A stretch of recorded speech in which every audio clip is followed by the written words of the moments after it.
प्रिय विद्यार्थियों, हिंदी चेतना YouTube channel में आप सभी का हार्दिक स्वागत है। आज की कक्षा में हम देखेंगे 10वीं कक्षा से कविता 4 अभिनव मनुष्य। इस कविता के कवि है रामधारी सिंह दिनकर जी।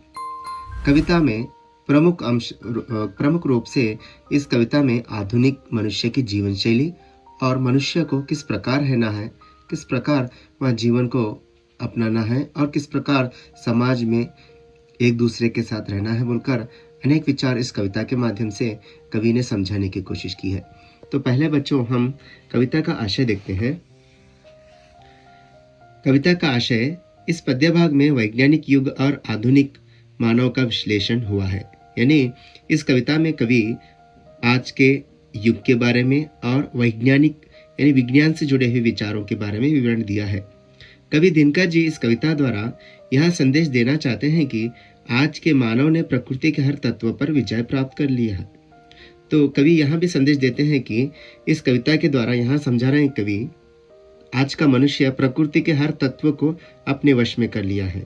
यानी अपने वश में कर उसको जैसा चाहे वैसा उसका उपयोग कर रहा है।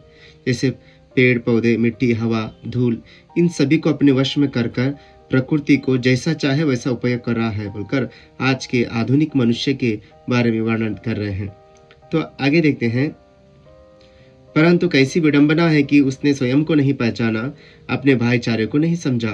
और एक बता रहे हैं, आधुनिक मनुष्य तो अपनी महत्तर उपलब्धियों के साथ अपने ज्ञान के माध्यम से अचीवमेंट कर चुका है, मगर एक भूल रहा है, वो अपने आप को नहीं पहचान रहा है और भाईचारे को नहीं समझ रहा है। ये बहुत बड़ी समस्या आज के मनुष्य में देखी जा रही है बोलकर यहाँ कवि कहते हैं, प्रकृति पर विजय प्राप्त करना मनुष्य की साधना है। मानव के बीच स्नेह का बांध बांधना मानव की सिद्धि है। कवि कहते हैं, प्रकृति पर विजय प्राप्त करना मनुष्य की साधना है, मगर मानव के बीच स्नेह का बांध बांधना मनुष्य की सिद्धि है। यानी मनुष्य संघजीवी है और समाज के नियमों को अपनाकर चलता है। एक दूसरे का साथ देते हुए हम समाज में आगे बढ़ना है जीवन में। तो मनुष्य अपनी बुद्धि के माध्यम से वह सिद्धि पा चुका है, साधना कर चुका है, और मनुष्य के बीच में भी प्रेम के विचार रखकर उसे आपस में प्रेम से रहना है, ऐसा कवि कहते हैं। जो मानव दूसरे मानव से प्रेम का रिश्ता जोड़कर आपस की दूरी को मिटाए, वही मानव कहलाने का अधिकारी होगा। कवि कहते हैं, जो मानव एक मानव से प्रेम का रिश्ता जोड़कर आपस में प्यार से रहता है, सभी दूरियों को मिटाकर, दुश्मनी को छोड़कर प्रेम के विचार रखता है, भाईचारे से रहता है, उसे ही मनुष्य कहते हैं, वही मनुष्य कहलाने का अधिकारी होगा बोलकर कवि कहते हैं।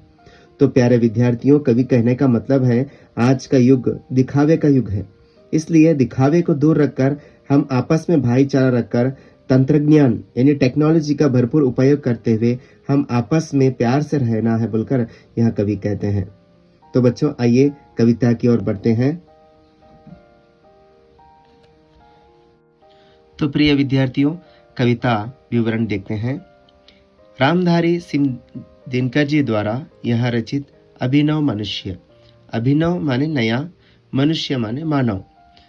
इस कविता का शीर्षक ये दर्शाता है कि आधुनिक मनुष्य और उसकी जीवन शैली किस प्रकार है।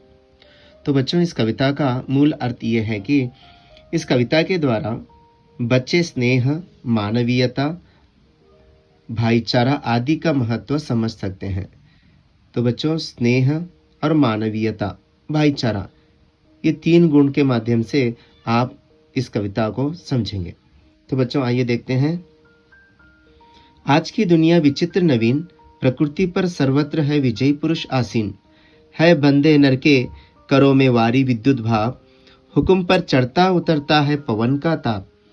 है नहीं बाकी कहीं व्यवधान, लांग सकता नर शरीर गिरी सिंधु एक समान। तो प्यारे विद्यार्थियों, यहाँ बता दूं, जो कविता का पहला पैराग्राफ है, छंद है, इसमें कवि आधुनिक मनुष्य की साधना के बारे में बताया है। तो कवि कहते हैं, आज की दुनिया विचित्र नवीन।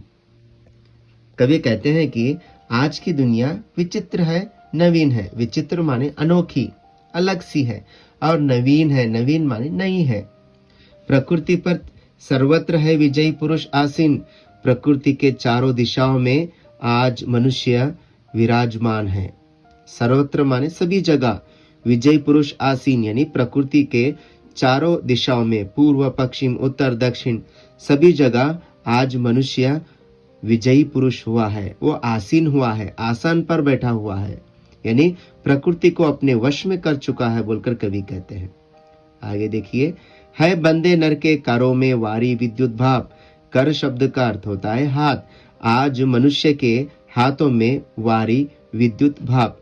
वारी माने जल, विद्युत भाप, भाप माने वेपर, धुआं, विद्युत और वारी बिजली, पानी और भाप, ये तीनों को आज का मनुष्य अपने वश में कर चुका है। प्रकृति के तत्व ही कहलाते हैं बच्चों ये वारी विद्युत भाप। हुक्म पर चढ़ता उतरता है पवन का ताप। आज का मनुष्य इतना आगे बढ़ चुका है कि पवन यानी हवा के रुख को भी बदल सकता है। इतनी साधना आज का मनुष्य कर चुका है, इतना काबिल हो चुका है बोलकर यहाँ कवि कहते हैं। है नहीं बाकी कहीं व्यवधान। व्यवधान माने समस्या। आज के मनुष्य को कहीं भी कोई समस्या नहीं है, सब कुछ वो आसानी से कर रहा है, प्रकृति को अपने वश में कर कर सभी जगह वो पहुंच रहा है बोलकर यहाँ कवि कहते हैं। तो बच्चों, आप सभी जानते हैं प्राचीन काल में हमें बहुत सारी जानकारी नहीं थी कुछ वर्षों पहले। आज हम चांद पर पहुंच चुके हैं, सौरमंडल के बारे में जानते हैं। हर एक चीज को हम आज तंत्रज्ञान का प्रयोग करते हुए आसानी से समझ पा रहे हैं। तो कवि कहते हैं आज का जो मनुष्य है, पानी, हवा और जल, विद्युत, ये सभी प्रकृति के तत्वों को अपने वश में कर कर जैसा चाहे उसका। तो बच्चों आगे देखिए, लांग सकता नर सरित गिरी सिंधु एक समान। तो बच्चों यहाँ बता दो मैं आपको, लांगना माने इस पार से उस पार जाना, एक जगह से दूसरी जगह जाना। नर माने मनुष्य, सरित माने नदी, गिरी माने पर्वत, सिंधु माने समुद्र। तो कवि कहते हैं कि आज का जो मनुष्य है, नदी, पर्वत, समुद्र को एक समान वो लांग सकता है, एक समान वो पार कर सकता है। आज के मनुष्य को कोई भी रुकावट, कोई भी समस्या नहीं है। इतनी तरीके से, इतनी अच्छे तरीके से वो अपने बुद्धि के माध्यम से साधना करते हुए, अचीवमेंट करते हुए आगे बढ़ रहा है बोलकर यहाँ कवि आधुनिक मनुष्य के जीवन शैली और उसकी उपलब्धियों के बारे में वर्णन कर रहे हैं। तो बच्चों, आपको एक उदाहरण दे दूं मैं। यहाँ कवि कहते हैं कि नदी, पर्वत और समुद्र को एक समान लांग सकता है। उदाहरण के लिए जो माउंट एवरेस्ट है, जो भारत के में देखा जाता है, भारत और नेपाल में, और उसके साथ साथ एक कांचनजुंगा जो बहुत बड़े बड़े पर्वत है, यहाँ पर भी बहुत सारे जो व्यक्तियों ने अपनी बुद्धि के माध्यम से वहां चढ़कर एक साबित कर कर दिखाया है। जैसे कि उन्होंने आधुनिक तंत्रज्ञान का उपयोग करते हुए वहां आसानी से उन पर्वतों की चढ़ाई की है। तो बच्चों, यहाँ कवि का कहने का मतलब ये है कि आज के मनुष्य को कोई भी रुकावटें नहीं है, कुछ भी समस्या नहीं है। हर समस्या का समाधान आज के मनुष्य के पास है बोलकर यहाँ कवि कहते हैं। तो बच्चों, आगे बढ़ते हैं। आगे बढ़ने से पहले मैं आपको इस कविता का जो पहला पैराग्राफ है उसका संपूर्ण और एक बार विवरण देना चाहता हूँ। आज की दुनिया बड़ी विचित्र है और नवीन भी है। आज प्रकृति के सर्व क्षेत्रों पर विजय पाकर मानव आसीन है। ऐसा लग रहा है कि उसने जल, विद्युत और भाप आदि पर अपना प्रभुत्व जमा लिया है। आज मनुष्य की आज्ञा से पवन का ताप घटता और बढ़ता है। उसमें मनुष्य को कहीं रुकावट नहीं है। यहाँ तक कि सरित, पहाड़ तथा समुद्र को भी आज मनुष्य सहजता से लांघ सकता है। तो बच्चों, इस प्रकार आज का जो मनुष्य है आसानी से प्रकृति को अपने वश में कर कर उसकी जितनी भी ख्वाहिशें हैं, जितनी भी उसको चाहिए, जितने भी विचार हैं, उसको पूरा कर रहा है आज का मनुष्य बोलकर यहाँ कवि कहते हैं। तो बच्चों, आगे बढ़ते हैं। आगे देखते हैं दूसरा पैराग्राफ। तो देखिए बच्चों, आगे देखते हैं कविता का अगला भाग। यह मनुष्य जिसका गगन में जा रहा है यान, कांपते जिसके करों को देखकर परमाणु। यह मनुष्य जो सृष्टि का श्रृंगार, ज्ञान का विज्ञान का आलोक का आधार, व्योम से पाताल तक सब कुछ इसे है ज्ञेय, पर ना यहाँ परिचय मनुष्य का ना उसका श्रेय। कवि कहते हैं कि आज इसी मनुष्य का वायुयान आसमान में उड़ रहा है। परमाणु भी मानो मनुष्य के करों को देखकर कांपते हैं। कर माने हाथ। परमाणु तक मनुष्य के हाथों को देखकर कांपने लगते हैं, क्योंकि आज का मनुष्य न जाने कब कौन से समय कौन सी मशीन का आविष्कार कर दे। इतना क्या है, आज मनुष्य की बुद्धि आगे बढ़ चुकी है। तो कवि कहते हैं आज मनुष्य का यान गगन में जा रहा है। इसका मतलब होता है कि आज मनुष्य धरती पर जितने भी तत्वों को अपना कर उसका भरपूर उपयोग कर कर अपनी ख्वाहिशें पूरी कर कर आकाश की ओर बढ़ रहा है। इतना महारत, इतनी बुद्धि शक्ति उसके पास, आज के मनुष्य के पास है। उसके हाथों को देखकर परमाणु तक कांपने लगते हैं बोलकर कवि कहते हैं। तो आगे देखिए, यह मनुष्य जो सृष्टि का श्रृंगार, ज्ञान का विज्ञान का आलोक का आगार, व्योम से पाताल तक सब कुछ इसे यज्ञ, पर ना यहाँ परिचय मनुष्य का, यहाँ ना उसका श्रेय। कवि कहते हैं कि आज का जो मनुष्य है बहुत ही क्या है, बुद्धिमान है, जो सृष्टि का श्रृंगार भी है, इस धरती का श्रृंगार का रूप है, ज्ञान का विज्ञान का आलोक का आगार है। जो मनुष्य है ज्ञान विज्ञान आलोक इन सभी का एक ब्रह्म ज्ञान है। मनुष्य का जो विचार है, उसकी बुद्धि है, ज्ञान का विज्ञान का आलोक का आगार है। सब कुछ मनुष्य इस धरती पर रहकर उसको अपनाता है और उसी के साथ मनुष्य बुद्धिजीवी है बोलकर यहाँ कवि कहते हैं। तो कवि कहते हैं व्योम से पाताल तक सब कुछ इसे यज्ञ। व्योम माने आकाश, पाताल माने धरती के भीतर। आकाश से लेकर धरती के भीतर क्या है, सब कुछ उसे जानकारी है, पर मनुष्य का परिचय और अपने आप को नहीं पहचाना है बोलकर यहाँ कवि कहते हैं। पर ना यहाँ परिचय मनुष्य का, यहाँ न उसका श्रेय, मगर उन्हें मनुष्य ने अपने आप को नहीं पहचाना और उसका श्रेय भी नहीं है बोलकर यहाँ कवि कहते हैं।